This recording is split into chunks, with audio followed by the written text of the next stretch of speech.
In All Angels Vineyards, we established ourselves in 2011. That's when we first planted. We produced our first bottles in 2014.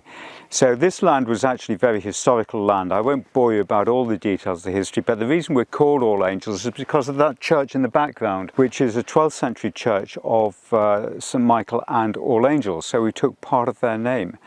And that bell tower houses either the oldest or the second oldest church bell in the entire country. We produce purely sparkling wine, all made in the traditional method, which is a two-stage fermentation.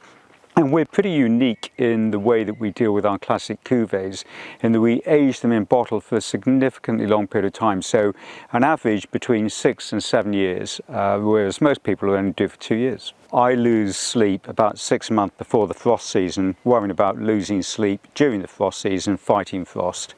So 1 year, when we had particularly bad air frost and we didn't have any protection whatsoever, we had enough good grapes to produce about 3,600 bottles of wine. The following year, we could have produced 23,000 bottles of wine off the same piece of land. That was when we were much smaller, of course, but that'll give you an idea as to just how tough it is, and that's why frost is something we are particularly concerned to try and protect against. Then the other things are obviously things like natural diseases, so mildew is potentially going to be an issue this year, as certainly was last year, pretty much across the whole of Europe. We've tried most forms of frost protection, so we've tried the candles, which are incredibly expensive and incredibly laborious to take and put out into the vineyards themselves, then light them, then put them out. We also have a sort of a propane burning machine that pumps out hot air, but the problem with that is it takes an awful lot of propane and doesn't cover much area.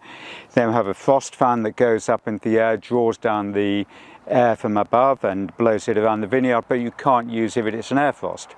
And then that's why 2 years ago, or last year rather, we trialled this Frolight system in this, our smallest vineyard, for the first time. And it was absolutely revolutionary as far as I'm concerned. It makes life so much easier in the way that you can be easily clipped on. Then when the temperature drops, it automatically switches itself on. You don't have to run around the vineyard at all. And I can see whether it's on simply by standing at my gate and looking out, or in actual fact, as far as 2 vineyards are concerned, looking out of bedroom windows and seeing whether it's on.